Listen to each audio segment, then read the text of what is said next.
नमस्कार, मैं अजय साहू और आप देखना शुरू कर चुके हैं शोरगुल टाइम्स। कहानी सीक्रेट अमीरजादा के इस एपिसोड में आहान के कहने पर शिमला का नामी गुंडा विक्की भाई बार के प्राइवेट रूम में पहुंचता है। विक्की भाई को देखकर रजत चौधरी पूरी तरह से डर जाता है। अपने माथे पर गन टिका देख वो कांपने लगता है। बाद में वो अपने इस हरकत के लिए रूपल और विक्की भाई से माफी मांगता है। इस एपिसोड की शुरुआत कुछ इस तरह से होती है। इससे पहले आपसे एक अनुरोध, आप अगर हमारे चैनल के लिए नए हैं तो प्लीज चैनल को सब्सक्राइब कर सहयोग जरूर करें। उम्मीद है आप हमें निराश नहीं करेंगे। आपके इस सहयोग के लिए हम आभारी रहेंगे। चलिए अब जानते हैं इस एपिसोड में आगे क्या कुछ नया होता है। गन देखने के बाद रजत चौधरी पहले ही डर गया था और विक्की भाई की बातें सुनने के बाद तो वो कपकपाने लगा। वो ये नहीं जानता था कि रूपल गुप्ता का ऐसे गुंडों से भी कोई लेना देना होगा। विक्की भाई ने गुस्से से रजत चौधरी की तरफ देखा और कुछ सोचने लगा। इस बूढ़े को कैसे सबक सिखाऊं? मैं इसको ऐसे नहीं छोड़ सकता। ये बात अपने आप से ही कहने के बाद एक बार फिर विक्की भाई की नजर रूपल के चेहरे की तरफ गई। इस वक्त रूपल खिड़की से नीचे उतर चुकी थी। उसके नाजुक से चेहरे पर रजत चौधरी के पंजे के निशान उतर आए थे। रूपल की इस हालत को देखने के बाद इस सारी सिचुएशन के बारे में सोचा। उसके बाद विक्की भाई एक नतीजे पर पहुंचा। उसने अपने एक आदमी से कहा, सुन बे छोटे, एक काम करते हैं। मिस रूपल को देखकर लग रहा है कि इस कमीने ने उसे बहुत मारा है। ये तो अच्छा नहीं हुआ। अब हम इस बूढ़े को इस दवा का कड़वापन चिखाते हैं। जब तक मिस रूपल इस घिनौने आदमी को माफ नहीं कर देती, इसके चेहरे पर एक के बाद एक थप्पड़ लगाओ। विक्की भाई के मुंह से बस निकलने की देरी थी और उसके आदमी रजत चौधरी की तरफ अपने कदम बढ़ाए। विक्की भाई का ये आर्डर सुनने के बाद रजत चौधरी के चेहरे का रंग काला पड़ गया। ये सब उसके लिए किसी डरावने सपने की तरफ था जो खत्म होने का नाम ही नहीं ले रहा था। एक मिनट के लिए तो उसे अपने सामने खड़े विक्की भाई पर बहुत गुस्सा भी आ रहा था, लेकिन रजत चौधरी अकेला निहत्था कर भी क्या सकता था। जब रूपल ने विक्की भाई की कही ये बात सुनी, उसका मुंह बन गया। क्या कुछ दिनों पहले रजत चौधरी की जगह खुद विक्की भाई नहीं था जो रूपल के साथ फ्लर्ट कर रहा था, उसके बारे में गंदे गंदे ख्याल दिमाग में ला रहा था। आज एकदम से विक्की भाई में ये बदलाव कहां से आ गया था?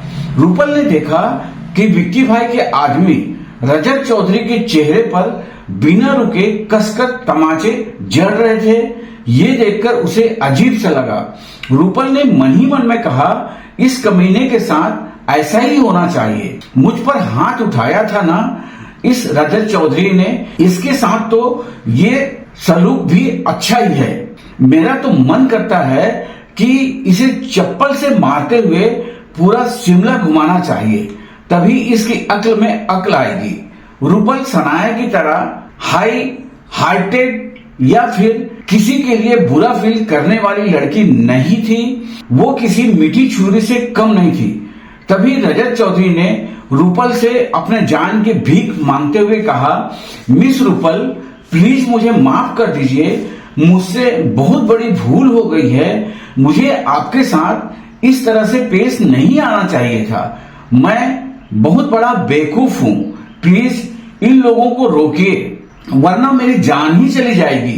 रूपल को रजत चौधरी पर इस वक्त इतना गुस्सा आ रहा था कि रूपल ने जानबूझकर इस तरह रिएक्ट किया कि उसने कुछ भी नहीं सुना है।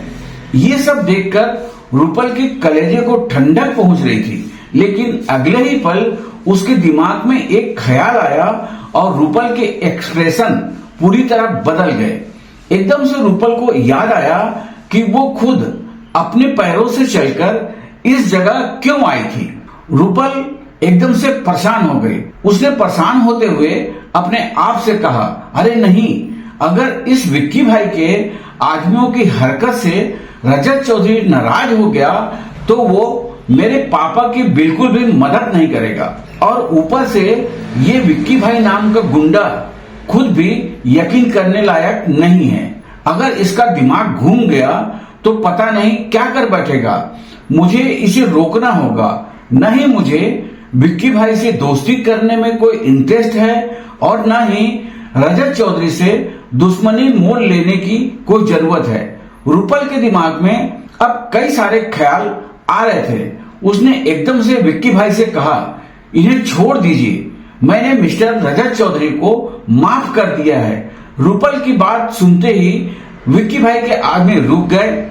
विक्की भाई ने फिर इस बात को ज्यादा आगे नहीं खींचना और रजत चौधरी को हकार देने के लहजे से कहा, सुन बे, निकल ले, मिस रूपल ने तुझको माफ कर दिया है। अब इससे पहले कि मेरा दिमाग घूम जाए तुम यहां से 9-2-11 हो जाओ, वरना ये पिटाई का सेशन एक बार फिर से शुरू करवा दूंगा। रजत चौधरी जैसे ही उसकी आंखों से ओझल हो गया, रूपल के जान में जान आ गई। उसके पास ही रखा जैकेट ओढ़ लिया और अपने आप को शांत करने लगी। थोड़ी देर के बाद रूपल चलकर विक्की भाई के पास आ गई। उसने एक सीधा सवाल करते हुए कहा, क्या सनाया ने आपको यहाँ आने के लिए कहा था?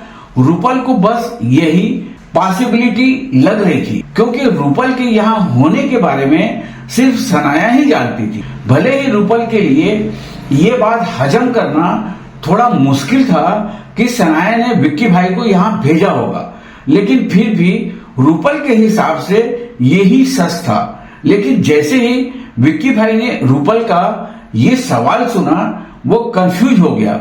उसने अपने आप से ही बात करते हुए कहा, क्या मिस सनाया वो मुझे यहाँ आने का क्यों कहेगी? मुझे तो आहान भाई ने भेजा है। नहीं, मैं मिस रूपल को सच का पता नहीं लगने दे सकता। पिछली बार भी आहान भाई ने बैकग्राउंड में ही रहना सही समझा था, तो मैं उनका सच सबको कैसे बता सकता हूँ? अब मैं क्या करूँ? हाँ, एक काम करता हूँ, मिस रूपल की हाँ में हाँ मिला देता हूँ, यही बेहतर रहेगा। बहुत सोचने के बाद विक्की भाई ने रूपल के सवाल का जवाब दिया। हाँ, उन्होंने ही आने का कहा था। भले ही विक्की भाई ने ये बात कही थी, लेकिन रूपल को उसके एक भी शब्द पर जरा भी यकीन नहीं था। रूपल ने विक्की भाई की तरफ घूरते हुए अपने आप से ही कहा, ये आदमी तब से झूठ बोल रहा है जब से मैंने इसे पहली बार उस होटल में देखा था। जरूर ये आहान से डरता है। आहान ने कुछ तो ऐसा किया है कि ये सनाया और मेरे साथ बहुत ही इज्जत के साथ पेश आता है। मैंने इस विक्की भाई की आंखों में आहान के लिए डर देखा है, रिस्पेक्ट देखी है। कुछ तो मामला है जो आहान और ये गुंडा विक्की भाई मिलकर छिपा रहे हैं। लेकिन कोई बात नहीं, मेरी आंखों से कुछ नहीं छिप सकता।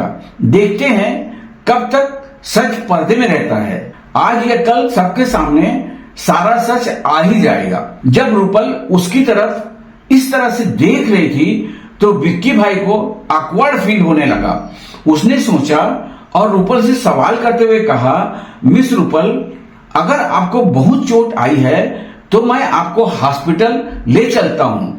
विक्की भाई का इतना अच्छा बर्ताव देखकर रूपल को अजीब सा लग रहा था, इसलिए उसने विक्की भाई के सवाल के बारे में सोचे बगैर ही उसे मना कर दिया। नहीं, उसकी कोई जरूरत नहीं है, मैं ठीक हूँ, थैंक यू, रूपल ने एक झूठी मुस्कान के साथ कहा। तभी सनाया भागते हुए अंदर आ गई।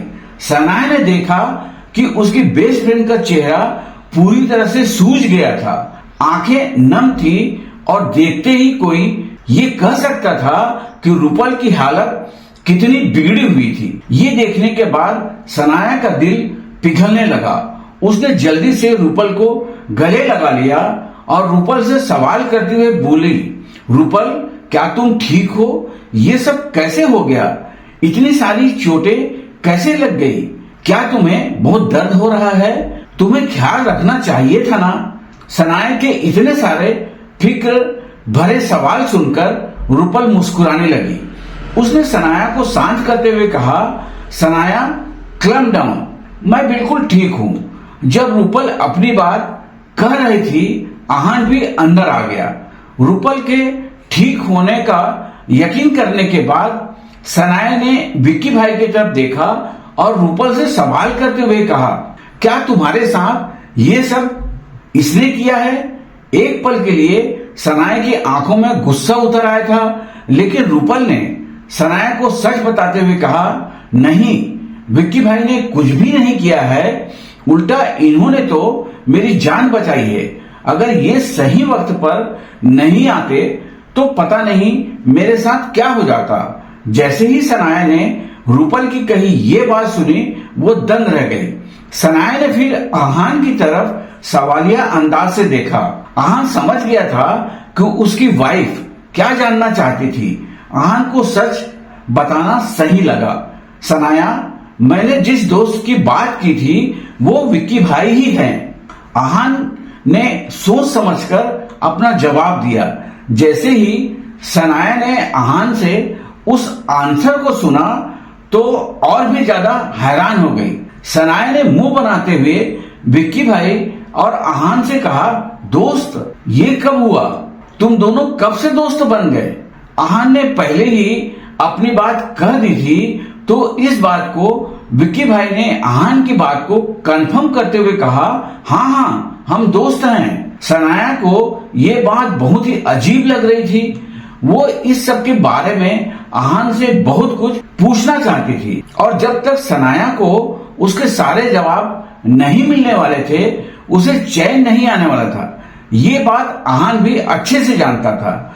वो सनाया को डिस्टर्ब नहीं देखना चाहता था, इसलिए उसने सनाया से कहा, आप रूपल को हॉस्पिटल ले जाइए। मेरे हिसाब से इन सारी चोटों से इन्फेक्शन भी हो सकता है। जैसे ही सनाया ने ये बात सुनी, उसका ध्यान आहान और विक्की भाई की इस नई दोस्ती से हट गया और रूपल पर आकर रुका। उसने आहान की बात पर हामी भर दी और रूपल को अपने साथ हॉस्पिटल ले जाने लगी।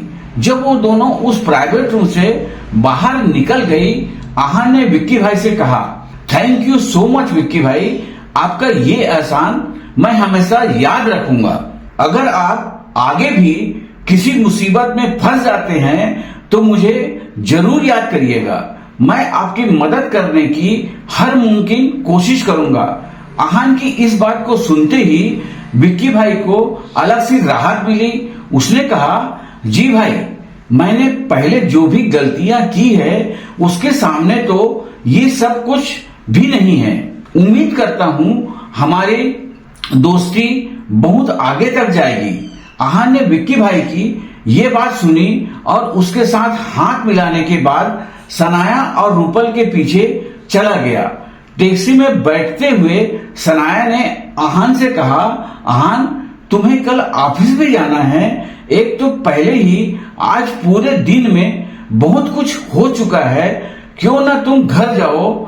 आज रात मैं रूपल के साथ हॉस्पिटल में रह लूंगी। आहान सनाया की बात से एग्री करता था, लेकिन उसे सनाया की फिक्र भी थी। थोड़ी देर इस मामले में डिस्कशन करने के बाद आहान ने हार मान ली और दोनों लड़कियों के हॉस्पिटल पहुंचने के बाद वो रूपल के घर चला गया। हॉस्पिटल में जाते ही सनाया ने अपने पहचान के डॉक्टर से रूपल का चेकअप करवाया। सारे जख्म को ट्रीट करने के बाद डॉक्टर ने रूपल को आज रात हॉस्पिटल में ही रुकने को कहा। थोड़ा सूप पीने और दवाई लेने के बाद रूपल को एक वीआईपी प्राइवेट रूम में शिफ्ट कर दिया गया। सनाया उसके साथ रोहन कोहली के बारे में बात किए जा रही थी। जब रूपल ने आज ग्लास वॉल रूम में हुआ पियानो का किस्सा सुना तो एक बार फिर से उसके दिमाग में आहान का ख्याल आ गया। रूपल ने मन ही मन में कहा, कुछ तो गलत है इस आहान के साथ। शौर्य और सगुन को सनाया को तंग करने से रोकना, सनाया के दादाजी से माफी मंगवाना, विक्की भाई को डराना, रोहन कोहली के साथ पियानो का मुकाबला करना और इतना होने के बाद भी खुद कार्तिक कोहली का रिएक्शन इतना अजीब होना, मुझे इस सब में आहान का ही हाथ लगता है। इस सब के बारे में सोचते हुए रूपल ने सनाया से सवाल किया, सनाया तुम आहान के बारे में डिटेल में क्या जानती हो? रूपल के इस सवाल के पीछे का असली मतलब क्या था? क्या सनाया और रूपल को आहान का सच पता लगने वाला था? आहान अब सनाया को सब कुछ कैसे एक्सप्लेन करने वाला था? बस इसी के साथ कहानी सीक्रेट अमीरजादा का यह एपिसोड भी समाप्त होता है। इस एपिसोड को आगे बढ़ाते हुए कल फिर मुलाकात होगी। आज के लिए बस इतना ही। अब हमें कल तक के लिए आज्ञा दीजिए। नमस्कार, धन्यवाद।